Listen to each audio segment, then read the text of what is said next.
Hey guys, welcome back to my channel. I am very excited for today's episode and the episodes to come because June is Men's Mental Health Month, and I'll be interviewing a lot of young men, a lot of young Black men, regarding their experiences with mental health, as well as ways that they can give advice and tips and knowledge to other young Black men who may be watching this video. So I'm really excited because I have a very good friend of mine, my brother, Chris Wright, who will be joining us for today's episode. Yeah, it was good.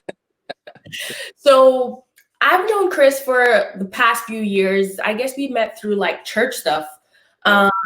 And he is dating my sister. Well, not dating, he is engaged to my sister Juanita. Shout out to Juanita, that's my girl. So Chris is an amazing young Black man, and I'm very privileged and honored to know him and to be friends with him. I wanted Chris to be on because every time we see each other, we always have great discussions about what's going on within our community and ways that we're trying to bring about change. He's very insightful. I learn a lot from him, and I just thought it would be great for the world to just, hear what you have to say and to learn from your experiences. I know that, we were going to be talking about generational curses and just this idea of persevering throughout life's journeys and challenges and experiences. But obviously, there's a lot that's currently going on in our world with our young Black men being murdered by police officers, with police brutality and just racism. And it's a lot going on. And it is just a lot that can weigh on you mentally and emotionally. And so I wanted to know, like, how are you feeling about it? How are you coping with all that's going on right now? So honestly, like obviously, unless you've been under a rock, you understand the plight of what's going on, and you see that there's many different emotions as to how people are reacting. And as for me, it just makes me want to do more for my community and my family, and just kind of send a message of we have to start to really look at things in a different light, and we really have to start being more intentional about our actions on as far as our daily lives. It's very difficult to be in a position where you're seeing what's going on and not have control over it. Right. So how do you gain control? How do you gain access? How do you change the narrative, so to speak, as to what's actually going on in our communities? Well, we have to start looking at other ways as far as like what are the things that we're missing. A lot of the times, especially for our Black communities, we're missing ownership. We're missing businesses. Whereas I think that there has been progress. Yeah. Especially with our generation, things are a lot more available to us, but we need more access to those that are immediately around us, because that's the only way we're going to be able to change, when we're able to teach one of our sisters and brothers. That's very true. And I think that we have to be able to understand what's going on around us and how we can play a part in it, because my part may look a little bit different from your part, but it's still intricate in moving forward to us seeing change. Right. One thing that with you that I've said over and over is that you're very motivated. I'll like go to Panera Bread, I'll see you in there like randomly just doing work, reading. You do a lot of self-education where you are constantly finding resources to make yourself better and to perfect your craft. So one thing with mental health, depression and anxiety, is that when a lot of people experience mental health issues, one thing that often happens is that there is a lack of motivation. So how do you personally maintain being self-motivated, or just being motivated in general, when there's so much going on around you, or there are circumstances that aren't favorable to your situation? So I want people to like really understand, like when it comes to motivation, like you have your external motivation, but then internally, like for me, it goes up and down. Like, to Yeah. be, like it's not a situation where I'm on a consistent I'm just motivated to constantly do whatever goals that I have. Like there are those setbacks where mentally it becomes overwhelming, especially when you're dealing with yourself and you see where you can be better, but yet you kind of fall in these different habits that you kind of, it's like not liking yourself in a sense, but knowing that you have to push forward and you have to push past that. And the way that I'm able to do that is, it's cliche and you constantly hear this saying, but it's like you got to ask yourself, why are you doing it? When you consistently answer the why, then that is motivation in itself to push you through those obstacles. So I mean, it's no secret sauce or anything like that. You just got to really understand your why. And for me, it's seeing the fact that countless times we're looked at, as especially as a black community or just a man in general, a black man is just like you're constantly looked at like you don't have enough, or people are always looking at you as the underdog, like what can you do, so to speak. And for me, that's like obviously it puts a chip on my shoulder, like you don't know me. So that's why I self-educate, whereas I don't need your permission to be able to move forward. I don't need your permission, especially nowadays. Everything is here. Yeah. It's a whole bit different ball game. So if we kind of bind together and come together with the obviously what's going on, with the perspective of unity, then we can push forward and really, push past those points where we may lack motivation, and we can lift each other up and move forward. And that's great. And that leads to my next point. You mentioned unity and knowing your why. So going back to that, knowing your why is so important. And I think that will continuously help you to move forward. But then as far as unity is concerned, when it comes to motivation, did you have or do you have people who hold you accountable, such as mentors? And how has that been beneficial to So you? mentorship, I feel like it comes in different phases. It comes in many different shapes and sizes. And as far as mentorship, as far as what I'm doing, I don't have much because that's not necessarily readily available for me. If it is, like for instance, I've taken courses, and the people that I subscribe to as far as their message and their ideals, that's sort of the external mentorship that I do have. But as far, I never had, like, growing up, I didn't have my father and things of that nature. Like, he was around and stuff like that, but whereas I felt like he should have been more hands-on with a lot of things, and more supportive, and just being there, so to speak, like nurturing me, telling me, letting me know certain things, because I was with my mom, and she was a single mom, and I grew up with her, and she ended up passing away at a very early age for me. Oh, wow. So a lot of the things that I had to learn was through trial and error. Wow. And some things, as far as like, I had my grandfather and my grandmothers, and thank God for them. And then also, I had my church family, and then I played sports and things. So I had it in different aspects. But as far as like the mentorship that I needed, that necessarily wasn't readily available. So I basically learned from like external mentorship, and honestly, it becomes a point where it's like, whether somebody comes to your leadway or not, what are you going to do about it? If you Right. see an issue, what are you going to what how do you put yourself in position? Whether you have the mentorship or not. So that's kind of my scenario as far as how I got move forward and things of that nature.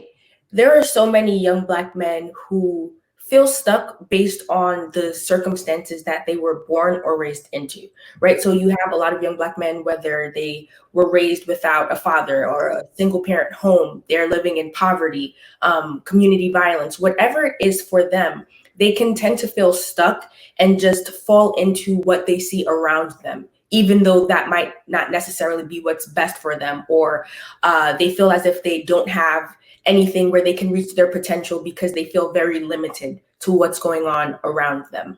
Now, what advice would you give to young Black men who feel stuck because of the situations that they were born or raised into? And how can they really understand that they can be successful past what they see? I would literally tell them, like, it's a process. Mhm. You're not going to get everything overnight. That seems to be the constant narrative. that we see, whether that's through our social media or, especially the people that we admire and things of that nature. And then Right. when you look around your immediate, region or area, what have you, you start to see like, well, who's here? Like who's visible? So I think that I would promote self-education. And whereas, the it's like self-education would allow you to see who's available, because it's like, when you start looking outwardly, you'll find the people that are available to you. But sometimes you got to do some searching, and you got to basically, put yourself in position. That's what it really is all about. So, whereas you may not see, or it may not seem like tangible as far as your immediate area, just make sure that don't give up. Mhm. Like I said, going back to the point I made, it's a process. Keep pushing forward, and eventually you'll bump into someone that you can draw from, and then watch the people, and even the people that surround you that have made the mistakes. If you're seeing something that's not working, then you can also benefit from that experience as well. You don't have to go through the certain experiences just to know if it works for you or not. I say that all the time, because there are things that you can learn just from observation. So for me, Mm-hmm.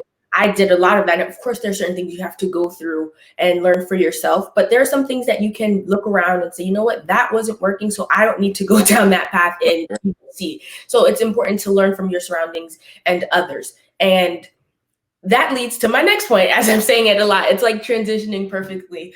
But we've had conversations, and I've seen some of your posts that talks about generational curses. One of the generational curses that I think that plagues not only myself and my family, but the Black community as a whole, is financial literacy. Yes. Right. So a lot of people don't really understand how to allocate their funds.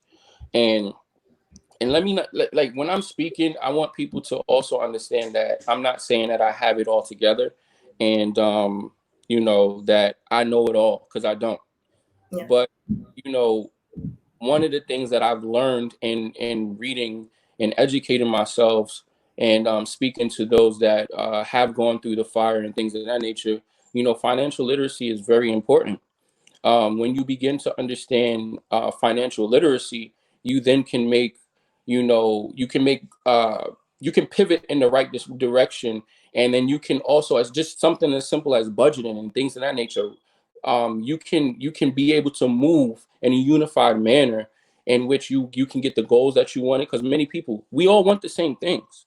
We really all want the same things. We want to be able to, have liberty in our time. We want to be able to have leisure time and things of that nature. But we're always being put in a position where we're breaking our back, and we're working for these different corporations, and um, you know, we're constantly having to work these long hours and things of that nature, only because we don't understand financial literacy. We don't understand leveraging. We don't understand how important it is to leverage credit and things of that nature. So it's a lot of different elements that goes into financial literacy, and even assets, as to what you can put your money into, where you can get a return on your investment, being able to then take that money and understanding that money is a tool. So it's a Right. lot different variables that we aren't understanding, and it puts us in a position where it plagues us for generations and generations and generations, where we then become consumers, and that's all. Right. So it's more important. It's very important to understand financial literacy, and I think that's one of the biggest generational curses that plagues not only myself and my family, but the Black community as a whole. Right. How did you get to the place where you were able, excuse me, how did you get to the place where you were able to identify this? Because sometimes when we're in these cycles, we don't tend to notice it. We just kind of go along with what was passed down to us. We don't question it. But was there a specific incident or a moment, or was it just an epiphany that you had where you're just like, I can't continue on in this pattern? So for me, I've had a lawsuit when I was a child, and I got hit with in the yard. During we was playing football in the school, and I ended up being able to sue the I don't know if it was the Board of Education or what have you. They basically I think they did a settlement. I don't remember the actual logistics to it, but long story short, my mom had passed. She had set up everything before she had passed, Okay. and she had set it up so that way I would have money in increments. I was paid a sum of money, and then after that, I got a large sum of money. Now, here you have a kid that didn't have the clothes that he wanted. He didn't have, you know, he wasn't able to go certain places because you didn't have the money. Um, I didn't really have like a childhood as far as like being able to go out because of the fact that I didn't have money. Right. Obviously money has a big impact in what we do and how liberal we are in our actions. Right. So what ended up happening is I ended up helping people with giving people money, which is cool. Right. I ended up giving people money. I ended up going to the malls. I bought a car, and when you look at it, it's like a lot of what I did was I bought depreciative I can't even say assets, but I bought depreciative items. I bought things that didn't give me anything else, as far as like, any return on my investment. Right. And, although I was helping people out, I didn't do it in a smart manner where I put a threshold on that, so what ended up happening is that now when you look out over it, it was like I was spending $1,000 like every day. Wow. So imagine, so I lost all of that income. And then I also, an example was, seeing my family. Many of them had, businesses and things of that nature. And you see that, yeah, we make the money, but what happens to the money once you make it? After the Obviously, the saying, and it's not about how much money you make; it's about how much money you keep. right. We was bringing in the money, but then if 99% of your money is going out, then what have you actually made? Right. Right. And, and then you got to question, who are you actually working for? Yes. So those are some examples. I don't know if I got off topic, but those are some examples as to you know what happened as far as like my experiences and how I seen a huge problem and that I wanted to change. And then I ended up losing my house maybe about 4 or 5 years ago. Like I lost everything where I had bought Pradas, I had bought the leather coats, I had bought TVs, I bought the IMAX and all of this other stuff. I was buying people iPads. It was crazy. Like, and although yes, I had a big heart, and I wanted to see everybody happy, Yeah. but temporary. It wasn't long lasting. It wasn't something that you can pass on to. So those are the things that I seen that was an issue. So I don't put much emphasis in clothing and things of that nature no more. I mean, obviously you want to good, you want to look good, you want to feel good, and it's very important to understand that money is a huge part of our living, and we have to be financially literate. When we're able to learn this and then teach others, as you have been doing, we'll see such a difference in so many aspects of our lives. Right. So you started real estate. So you created Right Way Property Solutions. How did you birth this, and what was the process of that? And congratulations again. But yes, how did you birth this? How did you get into real estate? Tell us all of it. So I got into real estate. I remember I was at a gig. I was actually in Phoenix, and I was hitting with GQ, and I happened to like anybody else just chilling in my hotel room, and I was looking on YouTube, and I'm sure many have come into contact with this content, but it was Mark Whitten, and he was talking about wholesaling, and he was talking about how he's not using any of his finances, and he's not using any of his credit, and he's getting money and what have you. So what really intrigued me was the fact that obviously I think many people, they want to get into real estate, but they don't know how, and what intrigued me was he looked like me. He was a black man. He was young. So, Mm, the fact that he was young and he was a black man, it was just like, wow. And he was talking about it, and he spoke about, how it works, and he kind of gave an overview during the Black Breakfast Club interview.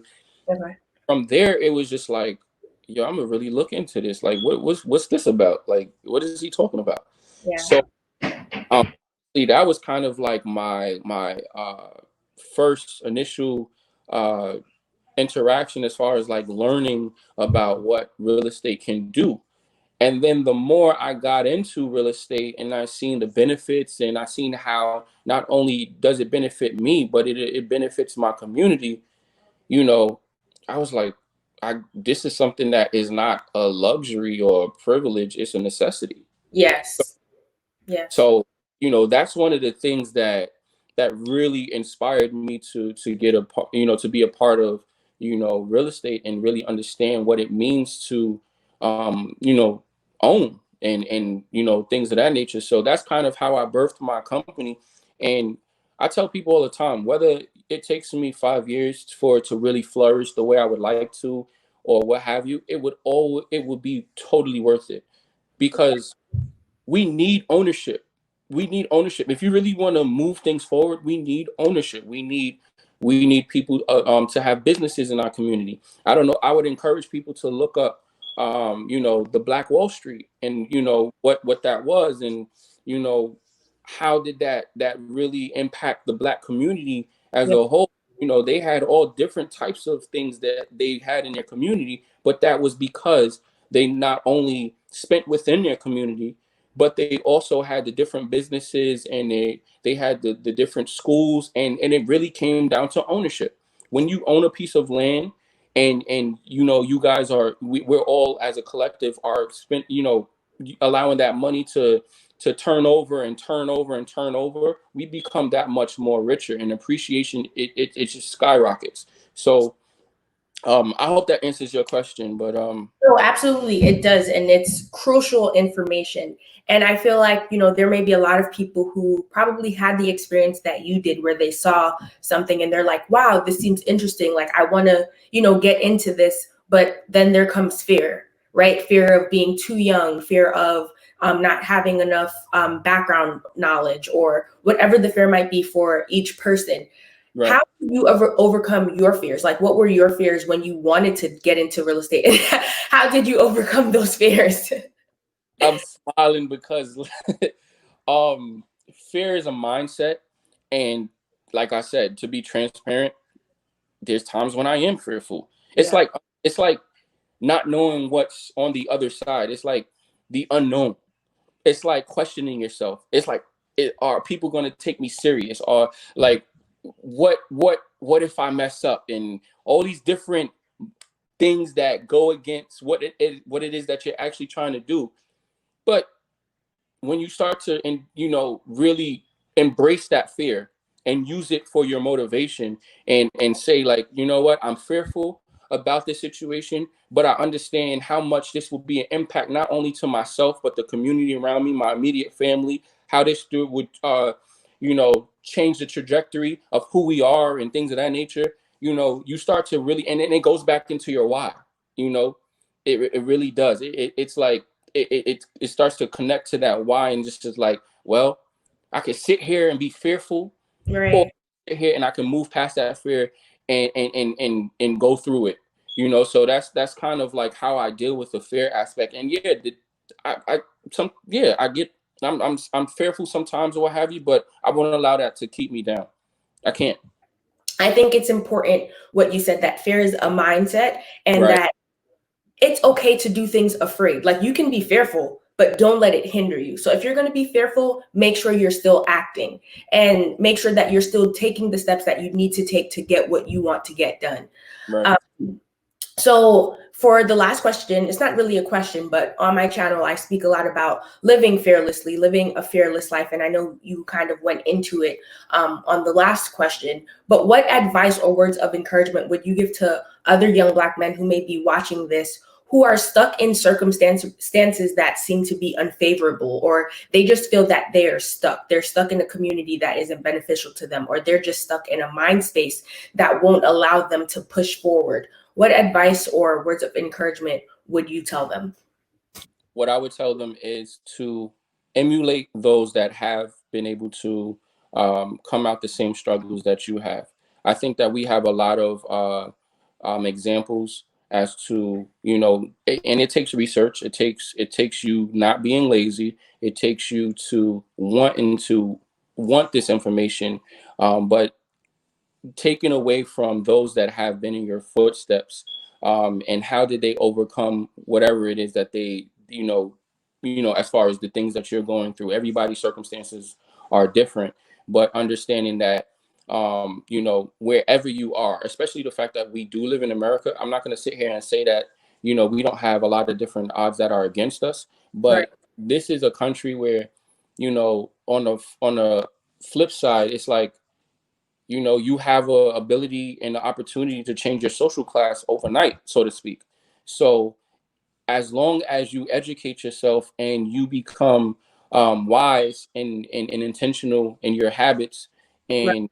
and your mind, your thinking, as far as like, what it is that you are able to accomplish, you will then be able to take those steps forward and understand, like, again, I keep saying this over and over, but it's a process. It's a process. Yes. You when you start to look at, there's a saying, I hope I'm able to say it properly, but um whether it's a business or anything like that, these things are disguised as character builders, because you Yes. can't move forward without building your character. You need character building, getting up late, um or simple things like not cleaning up your home, and not being orderly in what you do on a daily basis. It's like those are the things that will hold you back, because you can't be able to move forward and run your businesses, or even if it's ownership, you won't be able to do that without the right orderly perspective. Like it just doesn't work. Right. You When you start to look at, and not to get a little bit deeper, when you Yeah. start to who God is and what he represents, Yeah. everything is put in perspective. Everything is done in order. Yeah. Everything is you know accounted for. So simple things like when he tells us to be good stewards, this simple of diversifying your grain, as it talks about in Ecclesiastes and things of that nature. Is like, these are the things that we have to stop overlooking, when we're being taught, and or when we're going through our lives, as far as our lifestyle and everything, Yeah. or simple things as far as like how we take care of our bodies and things of that nature, things that we consume, Yeah. you know and I'm having a hard time, I'm being honest with you. Listen, I grew up on chicken and things of that nature. I love uh, fries, so I get yeah, it. so it's like your old habits are it's going to take everything in you to Right. move forward. So that's what I would tell them, as far as like, if they are in the mindset, because some people aren't actually, they haven't arrived to that mind, in that mindset. So everybody's different, but if you're diligent and you're really about growing and moving your family forward and your community, and who you are, and everything around you, then those people will understand what I'm saying. So Awesome. Those were awesome words of encouragement and very needed and timely. So I just want to say thank you again for joining, and thank you for just being here with us and speaking and telling us your experiences. It was really beneficial, and I'm sure that everyone who's watching will take away at least one thing from what you said. So Chris, do you want to tell the people where they can find you on Instagram? sure. You can find me at Mogul Wright. So it's Mogul and then Wright with a W. Awesome. And I'll leave it in the description box as well. So again, thank you guys for watching, and take care. Thank you.